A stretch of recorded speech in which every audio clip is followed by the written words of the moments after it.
it started off with a bit of rejection. Yeah, you thought you were like, yeah, Puff Daddy, let's go to the studio. But then what happened after that? And walk us through also becoming Canadian, and how that played a role in your music and making it a global sound. What I wanted to, the reason I'm saying this, maybe there's a young person listening. When you have something, you see it in your head and you believe it in your heart, and you could imagine it. Yes. Rejection doesn't work. Like I don't many probably some of you are there. Once you're sucked into it, it has so much force that I was able to go through rejection after rejection, and finally I made a studio called now you call it A Star. His name was Junior, and I told him, "Look, I can rap." So the guy said, Richard cool. Njau? Richard Njau, Yeah. and Chris Adore were the only guys who gave me the opportunity, despite how I was. So they didn't tell me you're bad or this. So Richard Njau said, like, the style you're doing, you're just speaking of the beat. It's called spoken word. So, but in that time, he was upcoming producer, Yeah. and so I used to go to his house. And one time I couldn't find him, so I tried to jump the fence, and the dogs came and beat me up. And I told the dog, I am not a thief. I want to be a musician. I just want to be an artist. I'm looking for Richard. Like, probably Rex, never slept. relax. You've seen me before. So the dog stopped. Richard came. I couldn't feel the pain. Didn't go to hospital. Went to studio and we did music. You recorded your music with a dog bite. Yeah, Oh my goodness. Risking ribbies for the music. That's So really I'm a just saying, different what are level you of really? dedication. When you're so into what you're looking for, Yeah. the pain is not there. It takes you forward. So, and slowly by slow, then what gave me hits was Chris Adore. And then from there, Nation pick up. I had an interview. It gave me an international attention.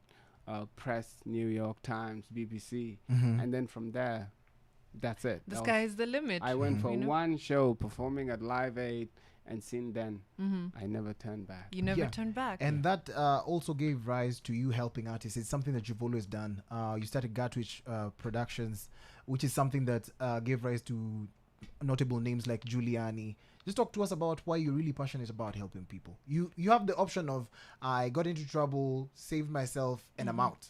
Some people do that. But why is it that Emmanuel Jal is pretty much tied on to helping people? There are two things. You can have a vision, and your vision is what you really want, but it will only make you happy. What gives us joy is when we walk in our purpose, when you feel a calling that you do this without expecting anything in return.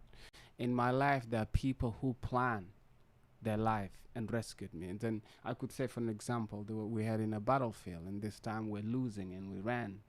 And then one guy risked himself for me. So he told me, you gotta go now. And then what did he do? He put bombs around him to trap the enemy. So he exploded so that I could survive. So that person gave me his life. So if you look at that, then the way I am here, I'm saying, look, you see that, do it. That is incredible. Yeah. The fact that your music is also very conscious means that you're very careful of not forgetting the experiences you've had, like, the childhood that you've had, the stories you're telling us now. What do you think is the place of music like yours when it comes to creating just a better world in general? Because look at the landscape right now, whether it's Palestine, whether it's the Congo, there's a lot going on, but we still have to make music that's conscious and, is justice forward and about unity and all of that. Yeah. I mean, each one of us has a calling. Now, you could go to Kibera, you'll find if you find anyone in Kibera who has a calling to do something for the community without expectation, they operate at a higher vibration. But now when they have a talent combined with it, they're unstoppable. You cannot stop seeing them. And so when I came to Kenya as a kid, my desire was always to be among the people who are going to make a difference. So I used to imagine myself, even when I was still a child soldier, I imagined myself as a teacher, sometimes as a doctor, as a pilot. But in those imagination, if I get there, what am I actually doing? It's being part of community. For example, for Giuliani, what drew me to Giuliani was his talent. I saw this guy's was doing well and people were going crazy. And I said, like, but where does he stay? I'll say he lives in Madare. Mhm. And I said, look, but this guy is bigger than us right now with the Mhm. message that he's have. So let's put some funds together. So I hired a team. Somebody came from America.